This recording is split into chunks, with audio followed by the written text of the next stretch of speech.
এই তো বাবা, চিংড়ি ছেড়ে দিয়েছি। এখন দেখবে এই পুকুরে অনেক মাছ হবে। হ্যাঁ মা, চল এবার বাড়িতে যাওয়া যাক। হ্যাঁ বাবা, চলো চলো, বাড়ি গিয়ে চিংড়ি মাছ দিয়ে ভাত খেতে হবে।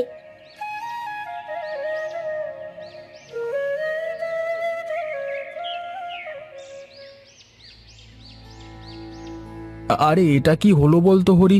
এত সুন্দর কচু হয়েছে, কিন্তু কচু তো বাজারে কেউ কিনছে না। এবার কচুর বাজার এত খারাপ হয়ে যাবে, কে জানতো। এখন কি করি? হ্যাঁ গোপাল ভাই, ওই দেখুন একটা জিনিস, পানির ওপরে ওটা কি ভেসে আসছে সবুজ সবুজ লতার মতো।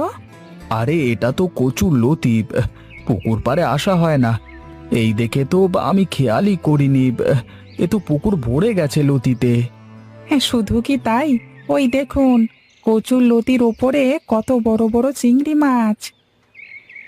আরে তাই তো, কয়েক মাস আগে আমার মেয়ে এখানে দুটো ডিমওয়ালা চিংড়ি ছেড়ে দিয়েছিল, তার থেকে এত মাছ হয়েছে।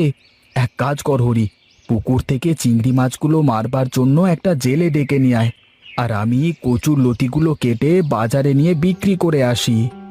আরে ভাই, জেলে কি করবেন, আমি তো আছি, আমি সব মাছ ধরে দিচ্ছি, আমাকে বাড়ি গিয়ে শুধু জালটা নিয়ে আসতে দেন। সে কি, তুই কি পারিস মাছ ধরতে? বাবু, আমার একটা ছদ্মনাম আছে, মেছো হরি। যখন আমি মাছ ধরতাম তখন লোকেরা আমাকে এই নামই ডাকতো, আর এখন মাছ ধরা বন্ধ করে দিয়েছি তো। কেন কেন, মাছ ছাড়া বন্ধ করলি কেন? সে অনেক কথা, অন্য একদিন না হয় বলবো। আচ্ছা আচ্ছা, যা, আজকে তোর মাছ ধরা দেখি।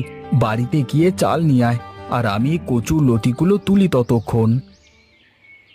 আচ্ছা ঠিক আছে বাবু।